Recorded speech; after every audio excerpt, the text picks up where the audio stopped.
Kak Alicia ini kan dari SMA Negeri 4. Boleh nih ceritain kenapa tertarik sama SMA Negeri 4 dan akhirnya memilih SMA Negeri 4? Aku itu dulunya bersekolah di SMP dan SD yang sebelahan sama SMA Negeri 4 jadi udah sering lihat ya? Iya, jadi kayak kalau sekolah swasta namanya satu yayasan gitu. Kalau dari sini udah ada pandangan belum? Salah satu yang kamu mau tuh yang mana? Yang semuanya sih kalau misalnya satu nih. Tips mencari kampus yang tepat untuk kalian ya. Yang pastinya yang pertama itu akreditasinya unggul guys. Kenapa? Karena ketika sebuah universitas atau perguruan tinggi itu sudah terakreditasi unggul nih, jadi nggak bisa diragukan lagi nih, karena udah melewati seleksi dari asesor, ada akreditasi, pasti udah unggul tuh udah paling top, udah di atasnya A. Jadi tunggu apa lagi? Segera daftarkan dirimu di pmb.unisula.ac.id. Aku tunggu di Fakultas Ekonomi Unisula. Assalamualaikum warahmatullahi wabarakatuh. Halo Sobat FE, dimanapun kalian berada. Gimana nih kabarnya? Semoga selalu dalam keadaan sehat dan bahagia ya. Kali ini kembali lagi bareng aku Zarotul di Ngafe, ngobrol asik bareng FE. Tapi sayangnya kali ini aku sendiri nih teman-teman, tapi nggak apa-apa. Karena kali ini aku ditemenin sosok ciwi-ciwi yang imut, pinter pastinya dan cantik sih. Langsung aja, ini dia Ketua OSIS dari SMA Negeri 4 Kota Semarang. Halo Kak, selamat datang. Halo Kak. Boleh nih kenalan dulu sama sobat-sobat FE ataupun kalau SMA 4 apa ya nyebutnya? Ganesha Muda. Oh, Ganesha Muda. Boleh nih, silakan disapa dulu sambil perkenalan. Halo Sobat FE, halo Ganesha Muda. Perkenalkan, aku Alicia Mahrani, selaku Ketua OSIS dari SMA Negeri 4 Semarang periode 2023-2024. Wow, keren ya. Berarti panggilannya siapa nih? Kak Alicia? Iya, Alicia. Oke, aku panggilnya Kak Alicia ya? Iya. Kak Alicia ini kan dari SMA Negeri 4. Boleh nih ceritain kenapa tertarik sama SMA Negeri 4 dan akhirnya memilih SMA Negeri 4? Oke, alasan aku tertarik dulu sebelum PPDB itu jelas karena SMA Negeri 4 punya akreditasi yang unggul, terus juga prestasinya banyak. Kebetulan aku itu dulunya bersekolah di SMP dan SD yang sebelahan sama SMA Negeri 4 jadi udah sering lihat ya? Iya, jadi kayak kalau sekolah swasta namanya satu yayasan gitu. Terus juga karena kan tinggalnya di Semarang atas ya, jadi kalau misalkan ke SMA Negeri 4 Semarang lebih dekat daripada ke sekolah lain. Berarti dari SMP udah sering lihat nih. Aduh kok keren-keren ya ini kakak-kakak dari SMA Negeri 4, jadi tertarik gitu ya. Iya. Nah, terus kalau boleh tahu informasinya sebelum kalau prestasi itu dari mana? Nah, kalau prestasi itu sekarang sekolah kami punya yang namanya akun Instagram Humas Sekolah. Di situ selalu diupdate tentang prestasi dan juga kegiatan sekolah kami setiap hari. Oh, berarti dari SMP udah aktif sosmed banget nih Iya. ya. Ngikutin. Nah, boleh nggak sih ceritain pas awal masuknya tuh gimana? Pas awal masuk sekolah Iya, pas awal masuk SMA-nya. Ya jelas kalau misalkan anak SMP peralihan ke SMA tuh pasti ada shock-shocknya dikit lah ya Kak ya. Karena lingkungannya baru, terus juga kalau SMP kan masih istilahnya masih dibantuin gurunya lah ya. Sedangkan kalau di SMA tuh udah apa-apa sendiri, terus udah istilahnya tinggal menciptakan sesuatu gitu loh Kak. Daripada kita ngelakuin sesuatu yang disuruh guru gitu kan Kak. Iya sih. Dulu masuknya lewat jalur apa? Kalau aku kemarin lewat jalur prestasi. Oh, berarti udah pasti pinter banget ini. Ketua OSISnya SMA Negeri 4 Semarang. Nah, sekarang prestasi-prestasinya SMA 4 boleh dong ceritain ke kita? Nah, baru-baru ini SMA Negeri 4 itu dapat penghargaan tingkat Provinsi Jawa Tengah untuk lomba robotik kami, terus juga kemarin perwakilan dari SMA Negeri 4. Iya, jadi kemarin salah satu siswa dari SMA Negeri 4 itu menjadi paskibraka nasional ketika ini upacara kemerdekaan di Ibu Kota Nusantara. Keren sekali. Kalau nggak salah namanya Akmal Faiz ya? Iya, benar, Akmal Faiz. Terus mewakili Jawa Tengah. Iya.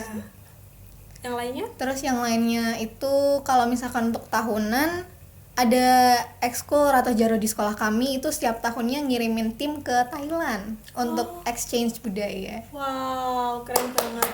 Oh iya, ini for your information, di FE Unisula juga ada kegiatan internasional yang mirip-miripnya sih. Nanti aku ceritain ya.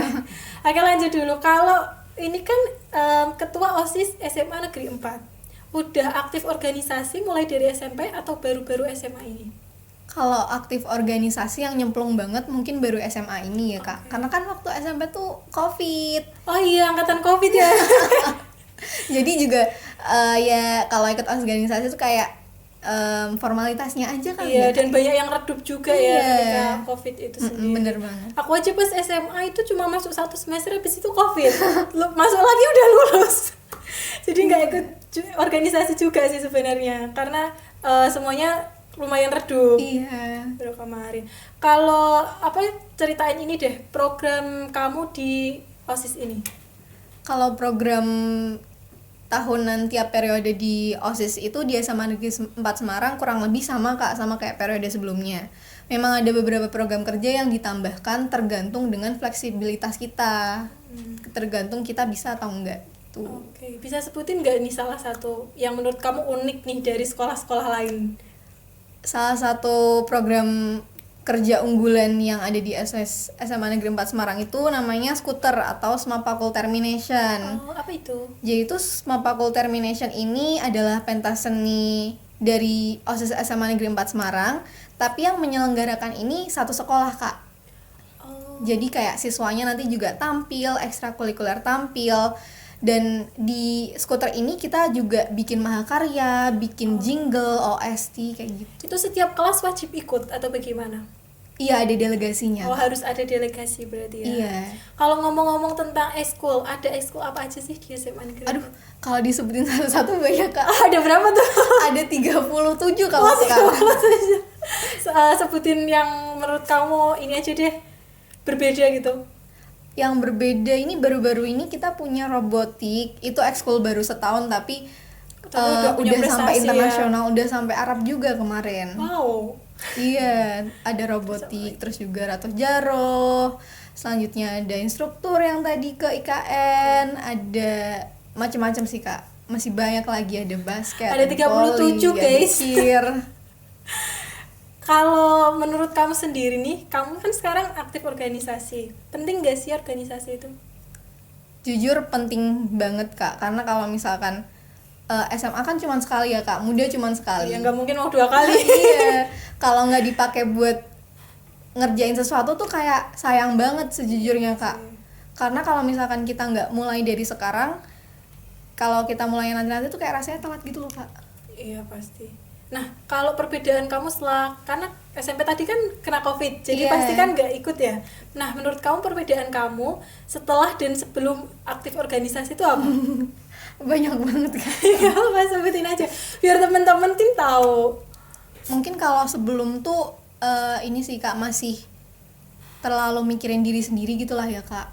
Karena kayak kerjanya tuh untuk diri sendiri, terus juga belum bisa menghadapi orang-orang yang kayak pejabat, terus juga bapak ibu guru. Public speaking pasti iya, ya. public speakingnya juga terasah kalau setelah ikut organisasi. Terus juga gimana kita istilahnya jaga hubungan dengan sekolah-sekolah lain, instansi-instansi besar. Itu sih yang lebih ter-highlight kalau misalkan menurut aku perbedaan. Iya, pastinya mungkin public speaking, terus leadership. Iya. Terus gimana cara kita tuh bekerja sama dengan orang lain juga. Dan kadang tuh di organisasi kan pasti banyak banget kegiatan. Iya. Cara kamu ngatasinya gimana nih? Pasti kan kalau di kelas sama di organisasi pasti bakal ada tabrakannya dikit sih pasti. Iya. Nah, cara kamu ngatur waktunya tuh gimana? Lebih ini sih Kak, karena kan kita kan sekolah ya, utamanya tuh pendidikannya. Jadi kalau misalkan di jam pelajaran itu kita maksimalin buat belajar dulu, nanti setelahnya baru dipakai buat organisasi. Nah, kalau semisal ada kegiatan organisasi pas jam sekolah nih, gimana itu, tuh? Kak, yang itu biasanya karena mungkin banyak sekali nih orang yang aktif organisasi tapi malah akademiknya turun. Iya benar. Dan itu kan sayang banget ya, karena kalau kita aktif organisasi tapi akademik kita turun kan percuma menurut Iya. aku. Jadi harus seimbang. Kalau cara kamu gimana tuh? Kalau cara aku sendiri, aku sama teman-temanku yang OSIS lainnya itu memang kalau aku ngewajibin teman-temanku untuk deket sama guru gitu loh Kak. Jadi semisal nanti kita butuh bantuan kayak perizinan gitu, kita dikasih keringanan. Kalaupun nanti kita butuh tugas tambahan nih katakanlah, ya kita bisa dapat itu karena kita punya hubungan yang baik dengan guru. Harus dekat-dekat Gitu. nih ya biar dapat izin. Iya. Biar dapat izin atau biar bisa bolos. Beda tipis sih teman-teman, tapi nggak apa-apa karena pasti sekolah memaklumi itu, dan kalau kegiatannya penting dan pasti sekolah pun mengizinkan karena semua kegiatan organisasi kan pasti di apa ya, dibina sama sekolah kan. Iya. Oke, kalau kemarin kan 17 Agustus nih pasti punya proker. Iya. Ada yang unik gak di lombanya SMA Negeri 4? Aduh, kalau yang unik mungkin lombanya sama-sama aja kayak 17-an RT ya. Siapa tahu buat lomba yang lebih unik dan belum pernah dilakukan di sekolah manapun gitu. Kayaknya tahun lalu sih Kak, yang waktu zaman saya jadi panitia. Jadi tuh kalau misalkan fun fact, kalau misalkan panitia 17-an di SMA Negeri 4 Semarang, itu prokernya proker anak calon pengurus OSIS. Jadi yang seleksi itu mereka magangnya jadi panitia 17-an. Oh, itu bisa magang. Iya, ada magangnya. Beberapa sekolah memang punya proker magang buat anak-anak yang Berarti jadi calon. anak-anak di sekolah itu sendiri. Iya, Terus yang ada benefitnya nggak? benefitnya tuh ya lebih melatih mereka sih Kak, karena kan mereka kan kalau jadi pengurus OSIS udah harus siap. Jadi kalau misalkan mereka punya proker magang kayak gitu, seenggaknya mereka punya pengalaman dikit gitu lah Kak. Oh, atau enggak dapat sertifikat gitu? Kalau sertifikat sendiri enggak sih Kak, cuman tapi pengalaman ya, itu ya. tapi kan nama mereka ada di proposal. Oh iya, ternyata di proposal. Oke, berarti ini kan sekarang kamu kelas 12 ya? Iya. Sibuk-sibuknya. Mau ujian. Bener. Terus nanti kalau kamu akhir jabatannya periodenya? Kita Oh, akhirnya itu ya Desember Kak. Berarti kalau nanti ujian terus kamu akhir jabatan tuh bentroknya gimana dulu? Cara kamu ngaturnya udah nyiapin belum nih? Mau nggak mau harus ngalah salah satu sih Kak, dicicil dari sekarang. Soalnya biasanya kalau akhir periode tuh kita bakal ini proker-prokernya kita laksanain semua kan. Iya. Biasanya gitu, apalagi udah kelas 12 persiapan ujian juga Iya. dan lain-lain gitu. Nah, ngomong-ngomong juga soal kelas 12. Kalau kamu dulu SMP kan udah ada pandangan nih mau ke SMA mana. Kalau sekarang kelas 12 udah ada pandangan-pandangan aku mau kuliah yang di kampus kayak gini nih, itu gimana? Udah ada belum? Aduh, kalau misalkan untuk kampus yang gimana-gimana gitu, jujur belum terlintas di otak sih untuk sekarang saat ini Kak. Karena kayak yang, tapi alhamdulillahnya karena kurikulum merdeka, jadi kan dipisahnya sesuai dengan mata pelajaran pilihan ya Kak. Oh, iya. Seenggaknya tuh kita punya jurusan yang mau kita tuju. Tapi kalau kampus yang kayak gimana-gimana gitu, Belum. saat ini kayaknya belum Kayak sih. siapa tahu aku pengen punya kampus nih yang fasilitasnya oke. Oh, itu pasti sih Kak. Nah, aku tanya kayak gitu, misal kamu mau kampus yang fasilitasnya oke nih, terus akreditasinya harus unggul atau gimana gitu, udah ada pandangan atau belum? Kalau fasilitas oke sih pasti ya, Iya, semua pengennya orang kayak pengen, gitu. ya. Terus ya akreditasinya unggul jelas, karena kan kita kuliah untuk mencari kerja juga ya. Jadi harus cari kampus yang punya akreditasi unggul supaya dapat kerjaan yang. Nah, karena kamu kan belum punya pandangan nih, aku mau kasih tips juga buat kalian-kalian, anak-anak SMA dimanapun berada, tips mencari kampus yang tepat untuk kalian ya. Yang pastinya yang pertama itu akreditasinya unggul guys. Kenapa? Karena ketika sebuah universitas atau perguruan tinggi itu sudah terakreditasi unggul nih, jadi nggak bisa diragukan lagi nih, karena udah melewati seleksi-seleksi dari asesor, ada akreditasi, pasti udah unggul tuh udah paling top, udah di Iya, atasnya A. Itu nomor pertama. Yang kedua, pastikan tenaga pengajarnya itu profesional dan berpengalaman. Nah, di Fakultas Ekonomi ini kita punya 15 profesor guys. Wah. Di fakultas aja loh ini. Di fakultas doang Dan nih. Unisula juga menjadi salah satu perguruan tinggi dengan profesor terbanyak. Dan di Fakultas Ekonomi kita punya 15 profesor. Iya. Dan 75 dosen itu sudah bergelar doktor guys. Jadi kualitas pendidikan udah terjamin. Kalau masalah fasilitas, apalagi fasilitas kita semuanya mendukung. Salah satunya yaitu Bila Studio ini, yang mungkin kamu selain belum punya. Dan selain itu ada lift juga, ada kantin, ruang kelas yang nyaman, ber-AC pastinya, proyektor, pasti lengkap. Itu sih mungkin tips dari aku. Dan pastiin gini sih, karena sekarang kan udah era globalisasi ya. Iya. Jadi globalisasi itu udah di mana-mana pasti globalisasi. Jadi pastikan kampus kalian itu sudah berstandar internasional. Dan Fakultas Ekonomi juga sudah terakreditasi internasional dari ABIS 21. Jadi kurang apa lagi? Selain itu, Unisula juga menjadi PTS pertama terbaik di Jawa Tengah, peringkat kelima se-Indonesia, dan peringkat ke-27 PTN dan PTS se-Indonesia. Wow. Itu versi The World University Ranking. Jadi buat kalian yang belum punya pandangan nih, mungkin segera sih, karena cari kampus yang bisa mengembangkan bakat kalian, cari kampus yang bisa mewadahi ketertarikan kalian gitu. Kalau dari sini udah ada pandangan belum? Nah, kalau kamu semisal mau kampus, kalau aku kan tadi udah nyebutin nih banyak banget. Salah satu yang kamu mau tuh yang mana? Yang semuanya sih Kak, nggak bisa salah satu nih. Iya, semuanya pasti mau sih. Iya. Apalagi Unisula ini kan hijau banget ya. Iya. Tadi begitu masuk, Aduh, jujur aku shock sih Kak, karena kan aku 12 tahun sekolah di negeri ya Kak ya. Belum, maksudnya sekolah negeri kan nggak bisa memadai fasilitas yang wow ini gitu. iya betul. Berarti tadi dari pintu masuk, dari lobby, itu Iya. gimana? Coba deh ceritain. Aduh, Tadi tadi itu aku, sahabat-sahabat Ganesha yang muda ini. Siapa tahu kepo, oh Fakultas Ekonomi ternyata sekeren ini. yang nggak nyangkanya tuh karena ini kan di pesisir ya posisinya. Iya. Cuman di sini masih banyak pohon juga. Itu sih yang kaget. Karena kan kalau misalkan di daerah-daerah sini mungkin untuk punya tanaman aja itu Iya, rada susah ya. Tapi di sini asri. Iya, dan ini sebenarnya ini sih lumayan rada gersang menurut aku, karena kita sedang ada ini Ini peninggian. renovasi ya? Iya, jadi tadi lumayan muter-muter enggak? Iya tadi muter-muter jadi itu waktu masuk kan harusnya belok ke kiri tapi Iya. kita ke kanan terus muter lewat teknik. Oh iya. Terus iya. jadi muter lagi. Kalau ketika masuk di lobinya Fakultas Ekonomi, mulai dari masuk lobi, apa yang kamu rasakan? Aduh, masuk tuh kayak wow, bagus ya. Cuman wow, bagus ya. Berarti pertama kali ya ini? Iya, ini pertama kali banget. Oke, first impression-nya gimana? Iya, karena ini lagi renovasi jadi Iya first sih. impression di sini tuh ini buat lobby aja udah bagus banget. Terus pas waktu masuk naik lift dan lain segala macam, lihat fasilitasnya kayak ternyata kalau misalkan ke kampusnya di sini tuh bagus ya. Iya. Dan kamu tadi ini nggak lihat salah satu fakultas kita, salah satu fasilitas kita sebelum lift? Ada tuh Apa nih? di lobby. Nggak lihat ya berarti? Jadi kita punya coworking space yang di samping tadi yang kaca. Nah itu tuh fungsinya buat kita yang ingin belajar. Kalau semisal kelas ini kan mungkin sampai sore, nah di situ bisa sampai 24 jam. Dan itu juga fasilitas gratis. Iya. Wow. Di situ udah dilengkapi sama TV, sama kulkas mini gitu, sama mesin kopi juga, AC juga.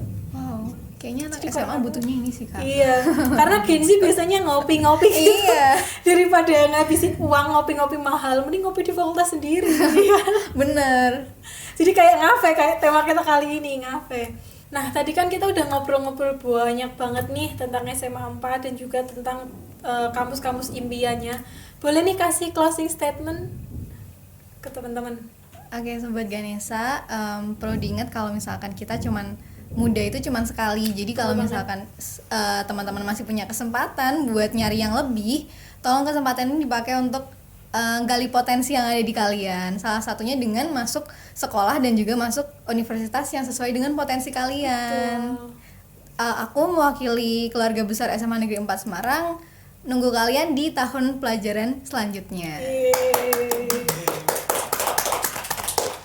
Oke nih, Ganesha Muda ya manggilnya. Iya, Ganesha Teman-teman Muda. Ganesha Muda tetap semangat selalu, raih potensi kalian sebaik-baiknya, setinggi-tingginya, capai apapun yang kalian bisa.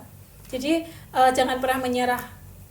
Nah, terakhir buat kalian juga yang masih bingung mau cari kampus di mana, FE Unisula solusinya kenapa? Yang seperti tadi udah aku sebutin nih, terakreditasi unggul pasti, fasilitas oke pasti, kualitas SDM-nya pasti. Apalagi di Fakultas Ekonomi ini punya 15 profesor guys. Dan apalagi kalau soal ranking nggak perlu diragukan lagi. Unisula itu menjadi kampus terbaik pertama di Jawa Tengah, peringkat kelima PTS terbaik nasional, serta peringkat ke-27 PTN dan PTS terbaik se-Indonesia menurut The World University Ranking. Jadi tunggu apa lagi? Segera daftarkan dirimu di pmb.unisula.ac.id. Aku tunggu di Fakultas Ekonomi Unisula. Akhir kata, terima kasih Kak Alicia. Sampai bertemu kembali ya. Terima kasih, saya Zaratul. Wassalamualaikum warahmatullahi wabarakatuh.